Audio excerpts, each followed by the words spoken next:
Hi, you guys. Welcome back to Rocket City Yardstead. You can see we are out in the garden today in my in-ground area, and I am working on weeding because I think that is the first step to actually getting this area ready for the changes that are about to happen. So if you've been around at all, you will have heard me say I am going to take out this cattle panel. There's one more. I don't know if you could actually see it in the camera, but we're going to take these out and put some new landscape fabric down here. And this area is going to be allowed to just have like pumpkins trailing in it. That's my plan anyway. I have some raised beds that I already own that are going to go along a trellis that I have over here. And we're going to grow beans up that trellis. And then also in those beds, add the pumpkins and then let them trail out here. But in order for that stuff to be brought to fruition, or however you want to put it, I need to get this all taken care of. So I think the weeding is kind of the first thing here, just to get the cattle panel all cleaned off, get the weeds out of the way. And then we're going to have to try and get the T-posts out. I have some methods I've seen that I would like to try without having to go buy a almost $60 T-post puller. We'll see. I may have to just bite the bullet and get the T-post puller. But this has become priority number one because our local weatherman said he thinks that our last freeze and frost is going to be this week. And so I really want to get beans planted, which means I need to get this area taken care of and get those beds moved over here so I can plant the beans. I have no idea how far I'm going to get today, but primary thing here is weeding these cattle panels. Ooh.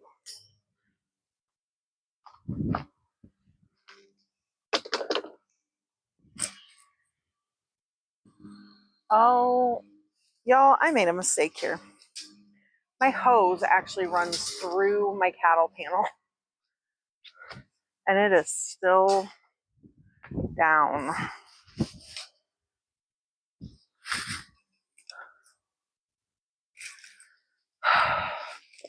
Let's see if I can pull it. I don't think I can.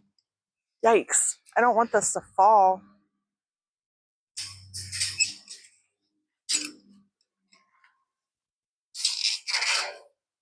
Oh, there's another zip tie.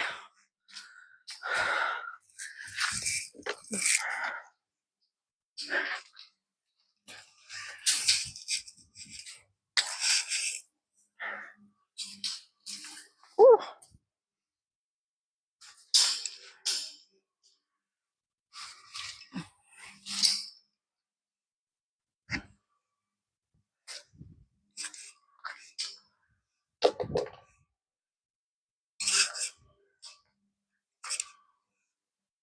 Well, if you were unaware, cattle panels are really flimsy. Okay. Oh, I know what I can do. It's going to be one of those work harder or work smarter, not harder things. Take my hoses apart here so I only have a small section I have to get through. Oh, and there it went. This is real life, you guys.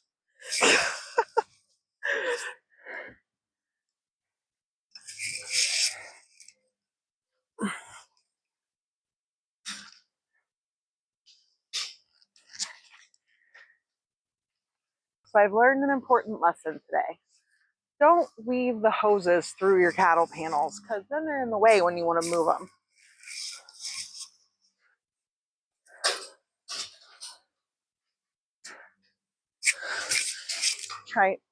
Try not to hit you guys.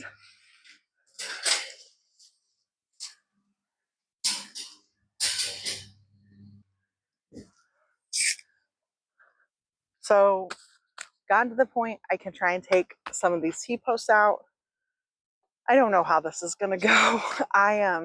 I saw a couple of videos online of people getting some leverage under some of the teeth to lift it out. And so I'm going to try that. And if that doesn't work, we may have to get a T-post puller. So I am going to go grab my tools and I'll bring you guys along. We'll see if this actually works for me or not.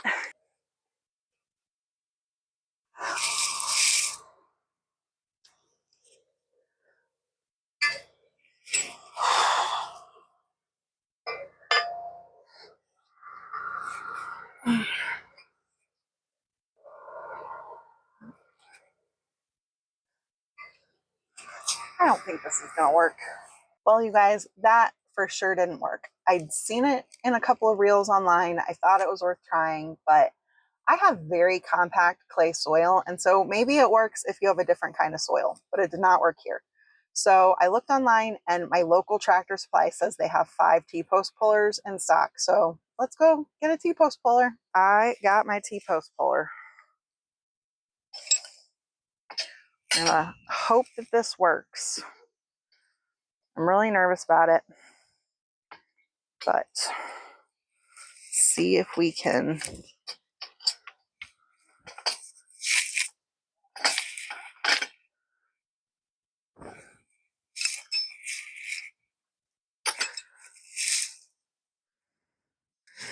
get this guy up. Oh, man. Oh, yeah. Y'all, worth it. Worth it.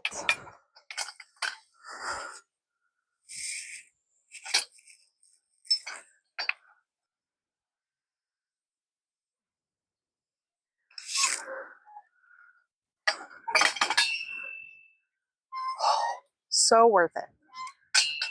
I don't know. I don't think you guys could see the end, but you could see how easy that came up. Definitely took some muscle getting the arm down, but I can't believe how easily that came up. So I am elated.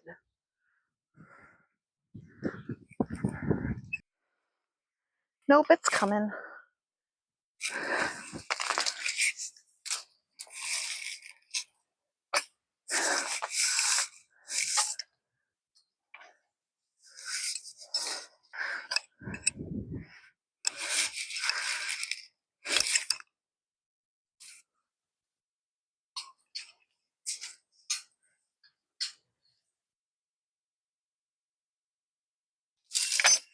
Guys, isn't that awesome how easy that was?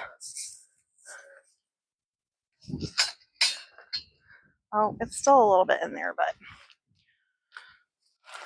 I think I can get that just with my hands. There we go. So easy with that T-post puller. It has been a couple of days. I filmed on Tuesday. That was when we first started. And now it's Thursday morning.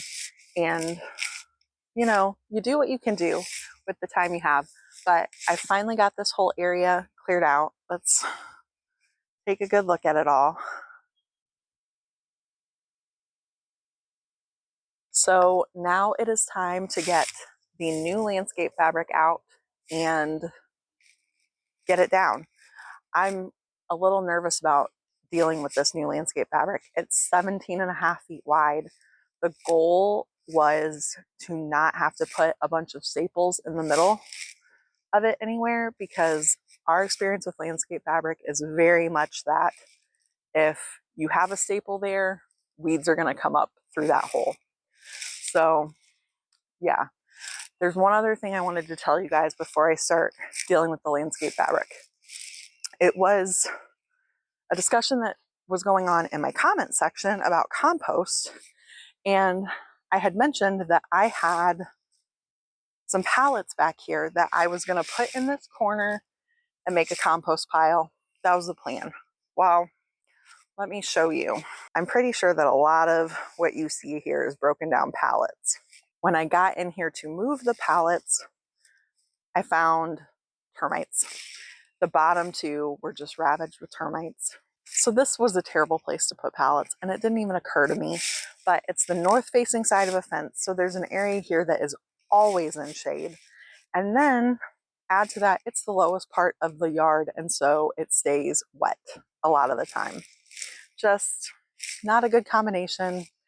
It was a terrible idea to put them there, but so the pallets are gone, and if I want to have a compost area, we're going to have to rethink that because we are not going to bring in new pallets. Now that I know that termites can be an issue with the pallets. So you live and learn, and so no pallets. But let's figure out this landscape fabric.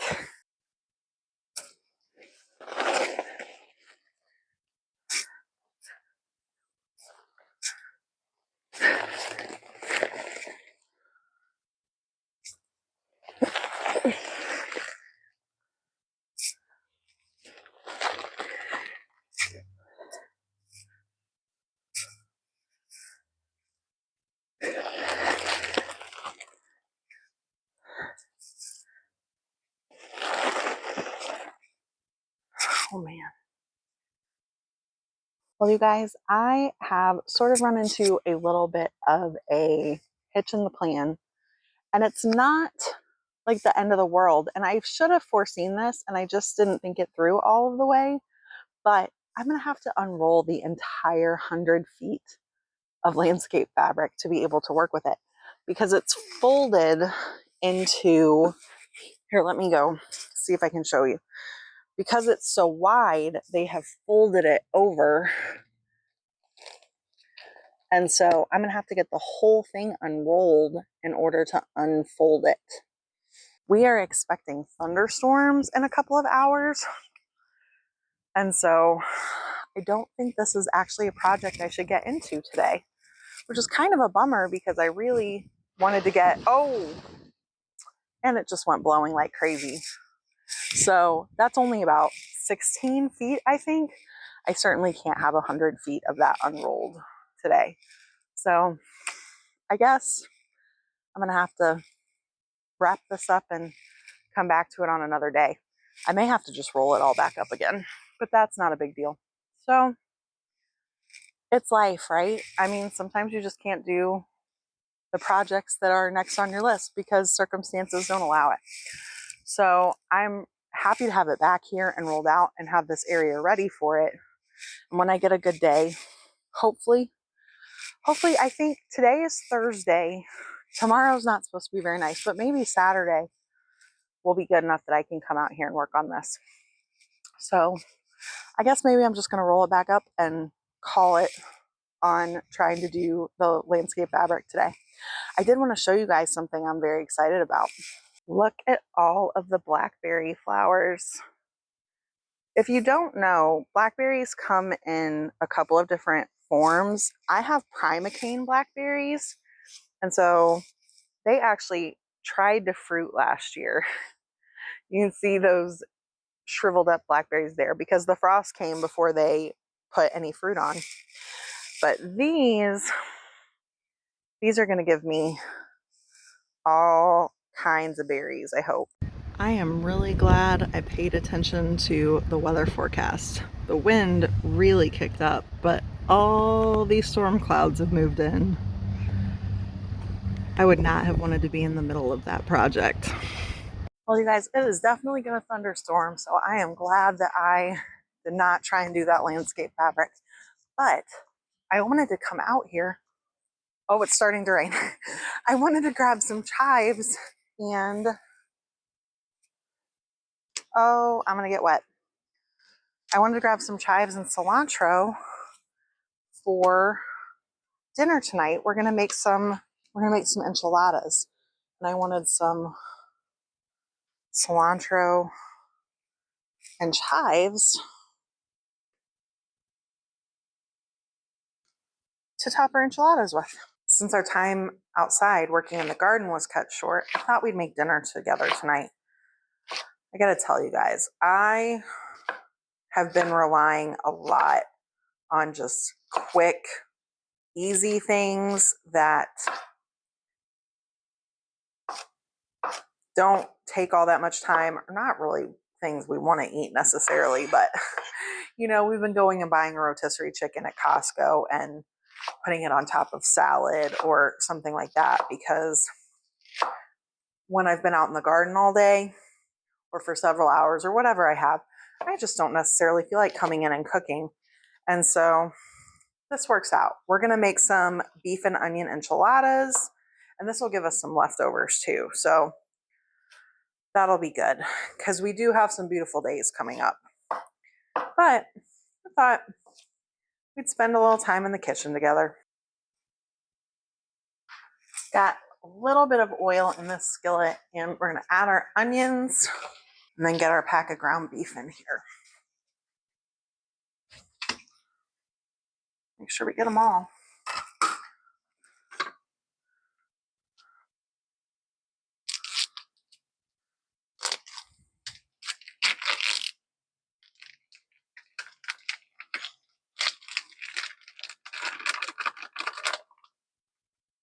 Okay. Before this really starts sizzling, I want to get my beef all seasoned up. So we're going to add some granulated garlic, cumin, some smoked paprika. I love smoked paprika. I didn't really start using smoked paprika until maybe like 2 years ago. And then I wondered why I'd never used it before because it's so good. Some chili powder.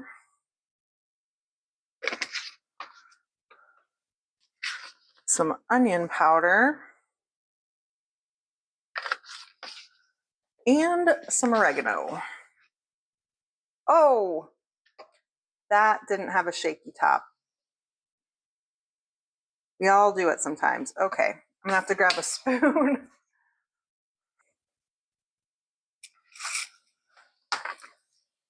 I can't be the only one who does this kind of thing, right, guys?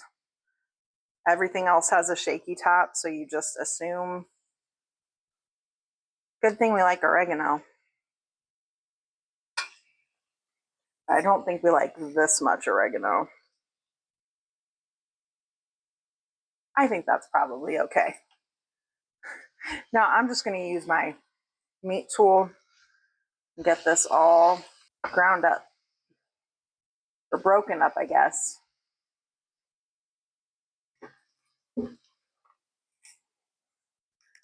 Oops.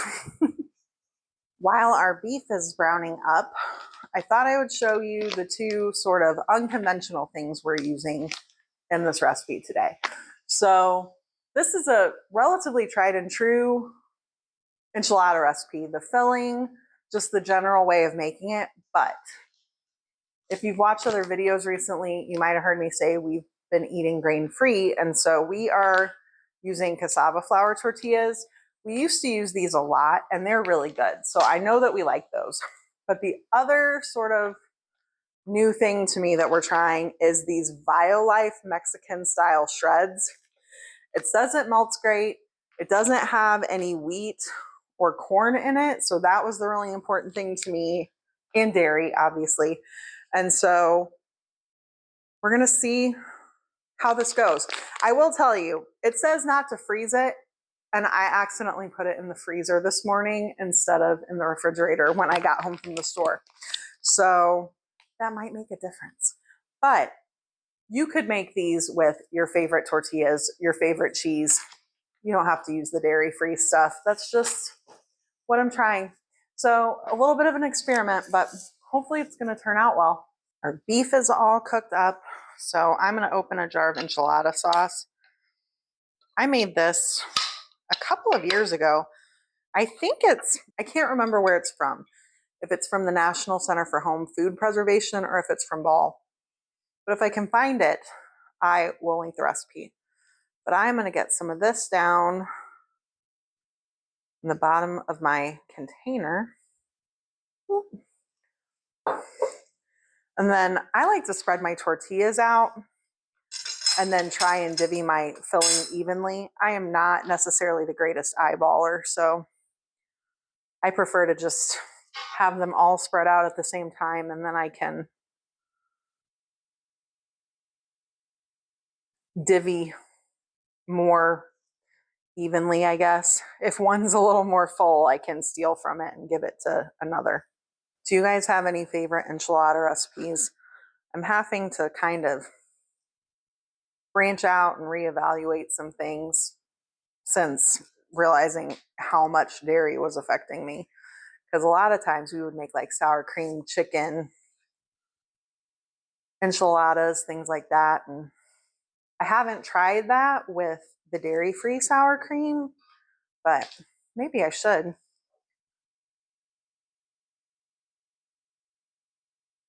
I do like a good ground beef enchilada though, so these will be delicious. I think I'm going to put a little bit of this cheese inside the enchiladas.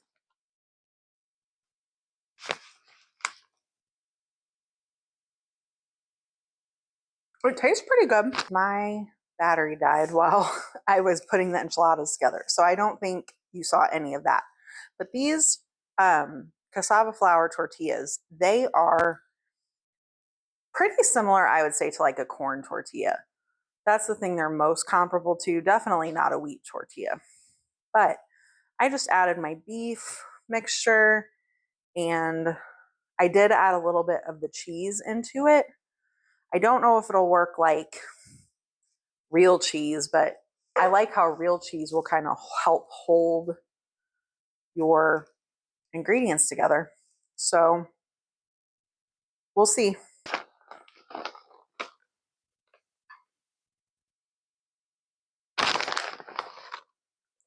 Sprinkle some of this on top.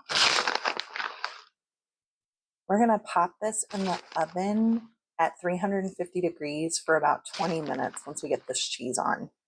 While our enchiladas are cooking, I thought I would prep the rest of our dinner. So I'm planning on serving these kind of like you get Mexican food at the Mexican restaurant, at least where we live, where a lot of times they do lettuce on the side with like sour cream and guacamole and salsa, pico de gallo. So I have some dairy-free sour cream.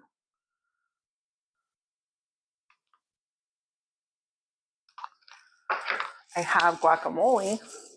Need to cut it open. Do a dollop of guacamole on each of these. Oh, I didn't make that hole big enough.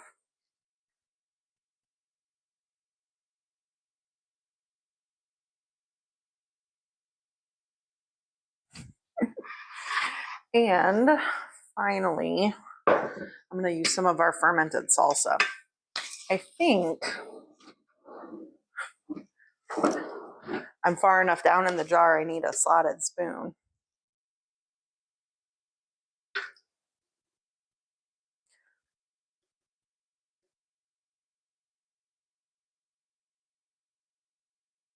The way this fermented salsa has held up, I think I'm going to try and make quite a bit of it this next year from the garden because we really love it. We're still really enjoying it. It tastes more like a fresh salsa than, you know, if you've canned salsa. And so we're big fans. And it is more tangy now, but it's so good. I did chop up cilantro and chives, which we'll put on top of our enchiladas, but I figured it would be good on our salad as well. So now we'll just wait for our enchiladas to come out of the oven. I just pulled the enchiladas out of the oven and they look pretty good. The cheese didn't melt exactly like grilled cheese, but it did melt. It looks pretty good. I'm excited to give it a try. Grab a spatula, try and dish a couple of these out. I always think this is the hardest part about enchiladas, is finding where the break is between the enchiladas.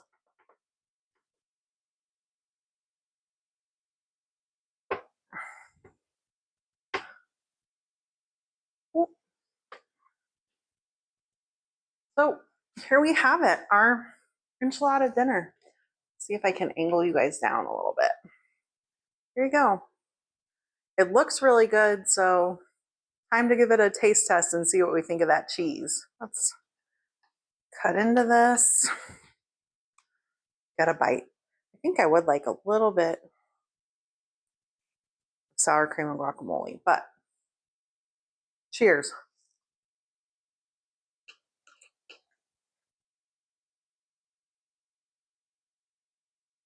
It's really good. honestly, I don't taste the cheese all that much. I mainly taste the beef and the enchilada sauce, and it's yummy. I'm really happy to eat it. So I'd call that a win.